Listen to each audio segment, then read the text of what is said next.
ফিরাউনের শক্তি বেশি না বর্তমানে আসামের মুখ্যমন্ত্রীর শক্তি বেশি?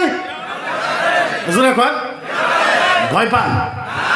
ফিরাউনের শক্তি বেশি না আঙ্গুর হেমন্ত বিশ্ব শর্মার শক্তি বেশি?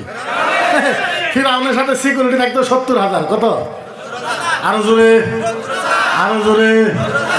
আঙ্গুর মুখ্যমন্ত্রী কারোরে গলা কাটছে কি? ফিরাউন ডেলি 11টা করে গলা কাটছে। কয়টা? 11টা করে। আঙ্গুর আসামের মুখ্যমন্ত্রী পিঁপড়াও মারে নাই, ও আঙ্গুরে ভয় দেয়। ফিরাউন ডেলি 11টা করে গলা কাটছে। ফিরাউন কই আমি আল্লাহ। ফিরাউনের বাড়িতে একটা কামলি আছিল। কি আছিল? কামলি। ফিরাউন যে আল্লাহ, নিজেকে আল্লাহ বলে প্রচার করে। যারা কর ইসলাম মিটাই দিব তাদের জন্য একটা ওয়াজ শোনো।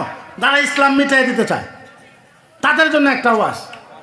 ফিরাউন ওয়াজ করতে, এই যেরকম আমি ওয়াজ করতেছি, ফিরাউন এরকম করে ওয়াজ করতেছে। খোদা সাহেব উপরে বসে, সামনে ওর কিছু শয়তান বান্দা আছে, খুব ওয়াজ করতেছে। ওয়াজ করতে করতে করতে করতে ফিরাউনের একটা পালক মেয়ে ছিল, নাম আসলো মাস্তা। নাম কি?